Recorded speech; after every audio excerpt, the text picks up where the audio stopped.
देखिए, पहला क्वेश्चन है विलोम शब्द से। देखिए, इसमें जो अपना यूपी पुलिस का एग्जाम है, इसमें 2 से 3 विलोम शब्द आते हैं।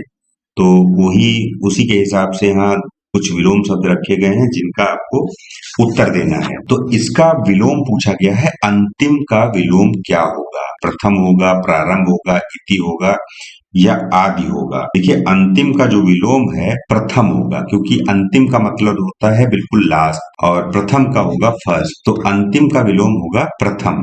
अगम, अगम का विलोम शब्द क्या है ये बताना है। अगम का विलोम सुगम होगा। अगला क्वेश्चन जो है, 2 क्वेश्चन ये वर्तनी सुधार के हैं। वर्तनी सुधार से भी क्वेश्चंस आते हैं, तो 2 क्वेश्चन यहाँ पे वर्तनी सुधार के लिए रखे गए हैं। अब इसमें बताना है कौन सी वर्तनी सही तरीके से लिखी हुई है और कौन सी गलत है। इसमें 41 में लिखा है सांसारिक। संसरिक नहीं होता है, संसारिक भी नहीं होता है, सांसारिक होता है। तो इसमें 41 में डी ऑप्शन ये बिल्कुल सही है, सांसारिक। डी ऑप्शन आपका बिल्कुल सही हो। आशीर्वाद में कौन सा ये सही तरीके से लिखा है ये हमको बताना है। तो इसमें पहला वाला गलत है, आशीर्वाद। ये यहाँ पे जो रा लगा है ये गलत लगा हुआ है, ये रा ये भी गलत लगा हुआ है। इसका मतलब सी ऑप्शन इसमें बिल्कुल सही है, आशीर्वाद। अगला क्वेश्चन है, निम्नलिखित वाक्यांशों के लिए सही शब्द का चयन करना है। मतलब वाक्यांश में क्या होता है, एक सेंटेंस होगा, उसके लिए एक वर्ड, वन वर्ड जो इंग्लिश में आता है ना, वन वर्ड, वो ढूंढना है आपको। क्या उसके लिए वन वर्ड होना चाहिए जिसकी प्रताड़ना की गई हो, इसके लिए वन वर्ड आपको बताना है। अर्वाचीन नहीं होगा, प्रताड़ित। बी ऑप्शन इसमें बिल्कुल सही होगा, जिसकी प्रताड़ना की गई वो प्रताड़ित बोला जाएगा। समसामयिक तो करंट होता है, तत्कालीन भी करंट होता है। अब अगला क्वेश्चन, जिसका जन्म निम्न वर्ण में हुआ, निम्न वर्ण में जिसका जन्म हुआ हो उसको क्या बोलेंगे? देखो, अनुसूचित तो नहीं बोलेंगे, हरिजन भी नहीं बोलेंगे, अछूता नहीं बोलेंगे। अछूता मतलब जिसको छुआ ना जा सके, जो छूने योग्य ना हो। तो ये अंत्यज, डी ऑप्शन इसमें बिल्कुल सही है, अंत्यज। अगला क्वेश्चन है, इसमें 45-46 मतलब 2 क्वेश्चन जो ये दिए गए हैं निम्नलिखित प्रश्नों में। देखिए, यूपी पुलिस का जब आप एग्जाम देने जाएंगे, बहुत ही शांति से पहले ठीक से क्वेश्चन पढ़ेंगे, उसके बाद ही आंसर देना है। तो इसी तरह से पढ़ेंगे। निम्नलिखित प्रश्नों में एक शब्द के 4 विकल्प दिए गए हैं, इनमें एक ही विकल्प तत्सम शब्द वाला है। आपको तत्सम शब्द का चयन करना है, ठीक है। तत्सम शब्द इसमें बताना है कौन सा है। 45 में अंगीठी, अग्निष्ठिका, अंगूठी या अग्निईठी। देखिए, तत्सम शब्द इसमें अग्निष्ठिका, सी ऑप्शन बिल्कुल सही है। आंवला, आंवलक, आमलक या आंवला, इसमें आपका जो आमलक है, सी ऑप्शन, ये तत्सम है। सी ऑप्शन इसमें बिल्कुल सही है। 47 नंबर, दोहा छंद में चरणों की संख्या कितनी होती है ये बताना है। दोहा छंद में चरणों की संख्या कितनी होती है? तो दोहा छंद में जो है 4 चरण होते हैं, सी ऑप्शन बिल्कुल सही है। अग्नि का पर्यायवाची आपको बताना है, अग्नि का पर्यायवाची कौन सा नहीं है। देखिए, अनल अग्नि का पर्यायवाची है, पावक भी है, हुताशन भी है, दाहन नहीं। तो ये सी ऑप्शन इसमें सही होगा, पर्यायवाची नहीं है पूछा है। इसमें है नहीं है बहुत कंफ्यूजन होता है, इसको ध्यान रखना है, कभी भी इस तरह की गलती नहीं करनी। अमृत का पर्यायवाची शब्द पूछा गया है। अमृत का पर्यायवाची शब्द होता है पीयूष। तो पर्यायवाची है, पर्यायवाची नहीं पूछा गया है। पीयूष पर्यायवाची है, सुधा पर्यायवाची है, सोम भी है। जल जो है अमृत का पर्यायवाची नहीं। उत्पाद में अब उपसर्ग आ गया है, उपसर्ग प्रत्यय, एक एक क्वेश्चन इसमें उपसर्ग और प्रत्यय से है। उत्पाद में उपसर्ग कौन सा है, उपसर्ग बताना है इसमें कौन सा है। तो इसमें आत, उत धन पात, उत्पात, जो शुरुआत में लगा होगा वो उपसर्ग होगा। तो आत बाद में लगा है, उद नहीं है, आ नहीं है, सी ऑप्शन इसमें उत सही है। वर्तमान में प्रत्यय क्या है? देखिए, यहाँ उपसर्ग पूछा गया था, यहाँ प्रत्यय पूछा जा रहा है। वर्धमान, मान, आप इसको 2-3 बार बोलेंगे अपने आप पता लग जाएगा। वर्धमान, डी ऑप्शन इसमें बिल्कुल सही है, वर्धमान। आन भी नहीं है, आ भी नहीं है, ना भी। अगला क्वेश्चन है, निम्नलिखित में से स्पर्श कौन सा है? स्पर्श व्यंजन। देखिए, इसमें स्पर्श व्यंजन जो है छा है, डी ऑप्शन इसमें बिल्कुल सही है। निम्नलिखित में से शुद्ध वर्तनी कौन सी है? शुद्ध वर्तनी आपको देख के पता लग जाएगी। अंजलि नहीं है, अंजलि भी नहीं है, अजली भी नहीं है, अंजलि सही है। सी ऑप्शन इसमें 53 में बिल्कुल सही होगा। ये हिंदी के क्वेश्चन, हिंदी के मैंने बताया 37 क्वेश्चंस के आसपास आते हैं आपके यूपी पुलिस, तो वो सारे के सारे क्वेश्चंस यहाँ पे आपसे पूछे गए हैं। तो अगला क्वेश्चन देखते हैं। महर्षि शब्द में जो है संधि बतानी है आपको, कौन सी है? महर्षि शब्द में संधि कौन सी है? देखिए, महाधन ऋषि, इसमें गुण संधि है। ए वाला ऑप्शन बिल्कुल सही है, गुण संधि है इसमें। चैनल को सब्सक्राइब कर लें और लाइक कर दें और आंसर देते हुए चलें। माता पिता शब्द में कौन सा समास है? देखिए, माता पिता, इसमें कौन सा समास है ये आपको बताना है। देखिए, जहां पर भी ये बीच में डैश लगा होता है उसमें ज्यादातर द्वंद्व समास होता है। जैसे माता पिता हो गया, भाई बहन हो गया, इस तरह के जो होंगे उसमें द्वंद्व समास होगा। ये बता रहा हूँ, ट्रिक बता रहा हूं मैं, मतलब 100% नहीं लेकिन 90% केसेस में ये द्वंद्व समास ही होता है, ये ध्यान रखिएगा। दम लगाना मुहावरे का अर्थ क्या है? दम लगाना मुहावरे का अर्थ बताना है आपको। मूल्य आंकना, पूरी कीमत देना, मोल भाव करना, लागत मात्र देना। दम लगाना नहीं है, दाम लगाना है, सॉरी। दाम लगाना मुहावरे का अर्थ क्या है? मूल्य आंकना, पूरी कीमत देना, मोल भाव करना या लागत मात्र देना। तो दाम लगाना जो है मूल्य आंकना होता है, किसी चीज का दाम लगाना मतलब मूल्य आंकना। ए ऑप्शन इसमें बिल्कुल सही होगा। निम्नलिखित में से कौन सा शब्द असुर शब्द का विलोमार्थक है? असुर का विलोम बताना है, कौन सा है इसमें? असुर देवता है, सुर है, यज्ञ है या मानव है? देखिए, मानव नहीं हो सकता, यज्ञ नहीं हो सकता, देवता। सुर का विलोम मतलब असुर, असुर का विलोम मतलब सुर। आ हटा देंगे तो सुर हो जाएगा। तो बी ऑप्शन इसमें बिल्कुल सही है, सुर। अगला क्वेश्चन है, निम्नलिखित में से कौन सा शब्द भेद शब्द का अनेकार्थक नहीं है? अनेकार्थक बोल सकते हैं या पर्यायवाची भी बोल सकते हैं, वो नहीं है, ये बताना है। भेद शब्द का अनेकार्थक या पर्यायवाची जो नहीं है वो बताना है। तो इसमें भेद का फूट, रहस्य, छेदन और दर। ये दर जो है डी ऑप्शन, ये भेद का जो है अनेकार्थी नहीं है। ठीक है, भेद डालना मतलब फूट डालना होता है, भेद मतलब रहस्य है, भेदना मतलब छेदना है, तो दर नहीं होगा, मतलब डी ऑप्शन ये गलत है। तो इस ऑप्शन ये आपका आंसर होगा। वर्ण ना, मा तथा ड़ा का उच्चारण क्या है? अगर आप बोलेंगे इसको अपने मुंह से, ना, मा और ड़ा, ना मा ड़ा अगर बोलेंगे तो आपको पता लग जाएगा कि ये कंठ से निकल रहा है, नासिका से निकल रहा है, तालू से निकल रहा है या होठ से निकल रहा है।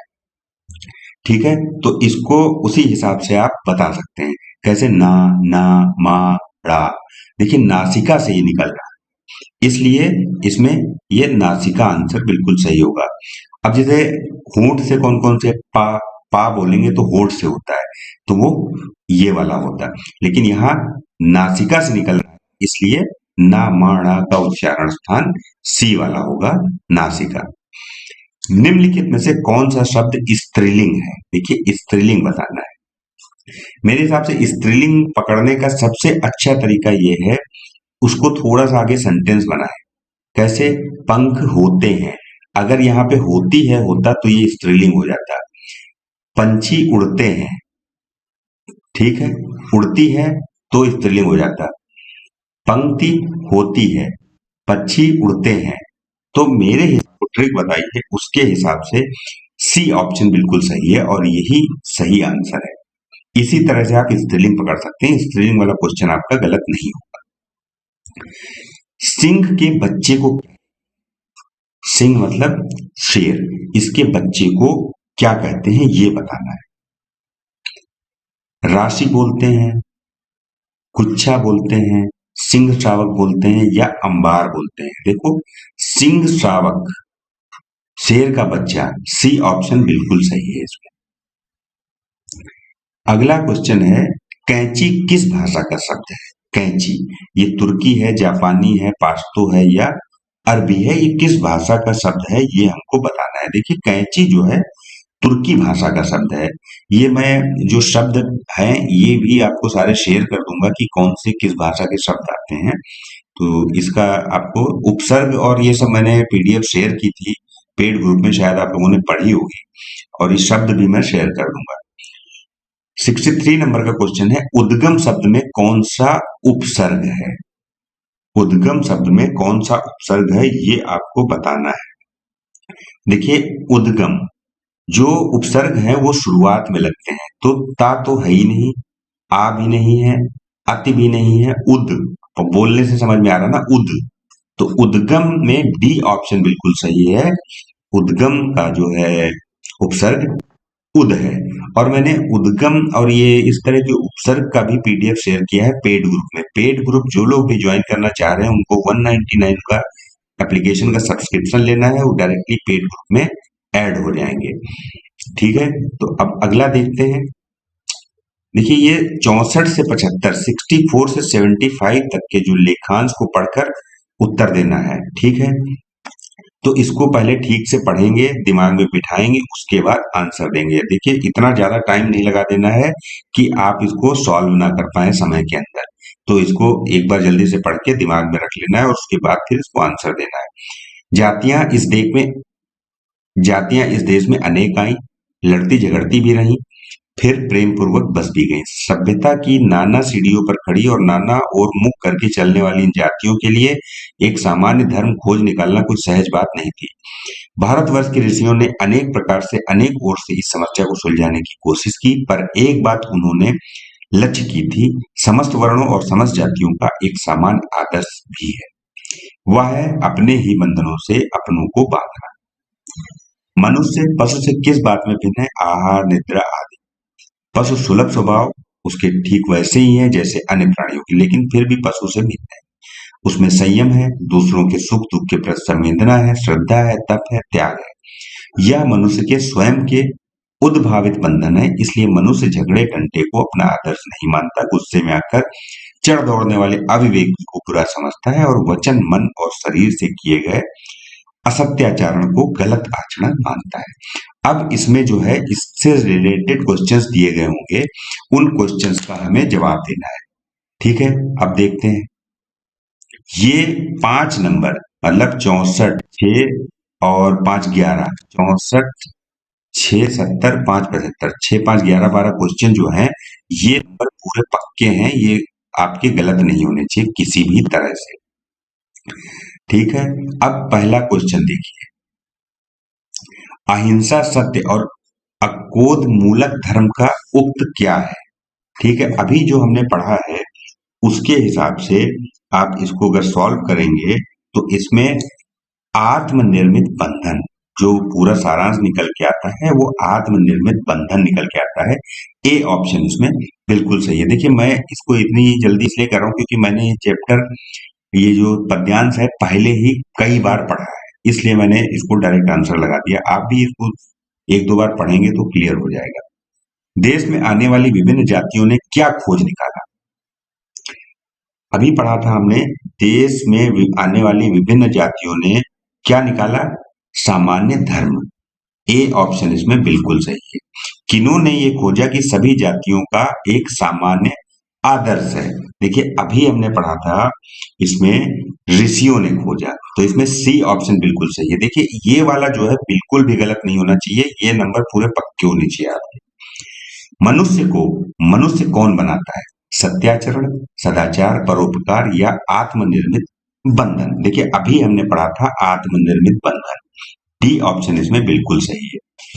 आदमी को सर्वोच्च कौन पछाड़ता है? उसका अहम, क्रोध, अज्ञान या निराशा? अज्ञान जो है आदमी को पछाड़ता है। शिल्पगत आधार पर दोहे का उल्टा छंद है? रोला, चौपाई, सोरठा या बरवे? कौन सा है? शिल्पगत आधार पर दोहे का उल्टा छंद कौन सा है? तो इसमें सोरठा जो है ये उल्टा है। नवजीवन दो घनश्याम हमें, इसमें अलंकार कौन सा है? ये हमें बताना है। नवजीवन दो घनश्याम हमें, नवजीवन दो घनश्याम हमें, मतलब घनश्याम हमें नया जीवन दो। इसमें अलंकार पूछा जा रहा है, कौन सा है ये हमको बताना है। तो इसमें श्लेष अलंकार, डी ऑप्शन बिल्कुल सही है। और रही गुलाब में अपत कटीली डार, अपत कटीली डार, इसमें अलंकार पता करना है कौन सा है। 71 में, 71 में अन्योक्त अलंकार है, सी ऑप्शन बिल्कुल सही है। दोहा और रोला से के संयोग से बनने वाला छंद कौन सा है। देखिए, ये जो है दोहा और रोला जब मिला देते हैं, इसके संयोग से जो छंद बनता है वो होता है कुंडलिया, डी ऑप्शन बिल्कुल सही है। धीरे चलो में अव्यय कौन सा है। धीरे चलो में कौन सा अव्यय है। संबंध बोधक, क्रिया विशेषण, समुच्चय बोधक या विस्मय बोधक। देखिए, इसमें क्रिया विशेषण, ए ऑप्शन बिल्कुल सही है। अव्यय जो है क्रिया विशेषण वो है। हिंदी का प्रथम रेखा चित्र संकलन है। रेखा चित्र संकलन हिंदी का प्रथम कौन सा है। चंदायन, पद्मपराग, प्रिय प्रवास या झरना। देखिए, पद्म पराग जो है ये हिंदी का प्रथम रेखा चित्र संकलन है, तो बी ऑप्शन इसमें बिल्कुल सही होगा। माटी की मूर्तें के रचनाकार, देखिए ये बुक्स में से है, मैंने शायद बुक्स जो इम्पोर्टेंट बुक्स हैं वो भी मैंने शेयर की हैं अपने पीडीएफ ग्रुप में, तो वो देखेंगे तो वहां ये मिल जाएगा। माटी की मूर्तें, इसके रचनाकार पूछे जा रहे हैं, हमें रचनाकार इसके बताने हैं। राम वृक्ष बेनीपुरी, ये माटी की मूर्ति जो है इसके रचनाकार है।